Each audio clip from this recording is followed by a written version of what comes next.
Hello everyone, welcome to our today's tutorial videos. In our previous lesson, we talked about evaluation of simple expressions. Now today we'll be talking about making subject of the formula. And in today's question, we are to make R the subject of the formula. In this formula, we have x over y is equal to 1 plus r squared over 1 minus r squared. Very simple solution. When you have a fraction on one side of the equal to and another fraction on the other side of the equal to, you simply cross multiply. Can you see the fraction here? X over y. Can you see the fraction on the other side of this equal to? 1 plus r squared all over 1 minus r squared. So there are two fractions, and in between the two fractions is equal to. So when you have such, you cross multiply so that you have a linear expression. You cross multiply because you want to have a linear expression. So we simply have this cross multiply, and then we have x is going to cross over and multiply the whole of this denominator. And the whole of this denominator is 1 minus r squared. So we have x into 1 minus r squared. This bracket indicates that x is multiplying the whole of whatever that is inside the bracket. It's equal to y is going to cross and multiply the whole of the numerator, which is 1 plus r squared. So we have 1 into 1 plus r squared. We put the bracket because y is multiplying everything inside the bracket. Now we are making r the subject of the formula. Making an alphabet the subject of the formula simply means bringing that particular alphabet to stand alone. If that alphabet is in several places in that formula, make sure that they are brought together as and to become one. Let them become one. So we have r squared here, and we have another r squared on the other side of the equal to. So we bring the two r squares together. And how do we do that? By opening up the bracket first. So we have x times 1, x, minus x times r squared, that is xr squared, is equal to y times 1, y, plus y times r squared, that is yr squared.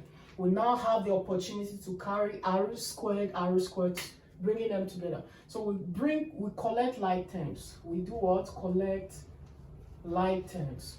So it's either we take this minus xr squared to this other side of the equal to, or we bring this yr squared to this side of the equal to. Any one is still correct. Whichever way you do it, you will arrive at the same answer. So I prefer we take this to this side. So we have x will be left. When this goes this side, x will be left. And then you bring y to this side, and y sign here is positive. As you are crossing y over to the other side of the equal to, the sign of y will change to negative since it's positive on this side. So y becomes minus y is equal to yr squared is already there waiting for xr squared to come and meet it.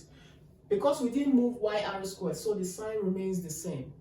yr squared is having a positive sign. We didn't move it, so the sign is still positive. But when we are moving xr squared, as we're moving it, it will change, its sign will change from minus to positive. So we have this. Now you can see we have r squared brought together. We now factorize. Since r squared is here and r squared is here, we'll bring it out of the factor. We'll bring it out as a factor. So we have x minus y is equal to r squared will be out of the bracket. We'll be left with y plus, we bring out this r squared and r squared out of the two terms. We'll be left with just y and x. Are we together? So we'll now divide both sides by the whole of this bracket, y plus x. So that we'll be left with only r squared. And what you have done on this side of the equation, you also do it on the other side of the equation. So we have y plus x. This is going to cancel itself. We'll be left with only r squared is equal to x minus y all over y plus x. This implies that you want r to stand alone, not r squared. So how do you take away the square? you will introduce the square root sign so that the square root will cancel out the square, and we introduce the square root sign on both sides. So we have square root r squared is equal to what you have done on this side, you do it on this other side. So square root, this is not showing, right? Okay. So we square root both sides of the equation plus x.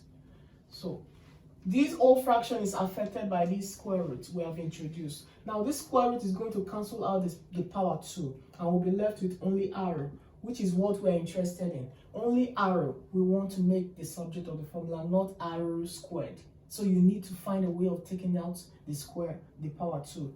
And how do you take any power? You just take the square of the power.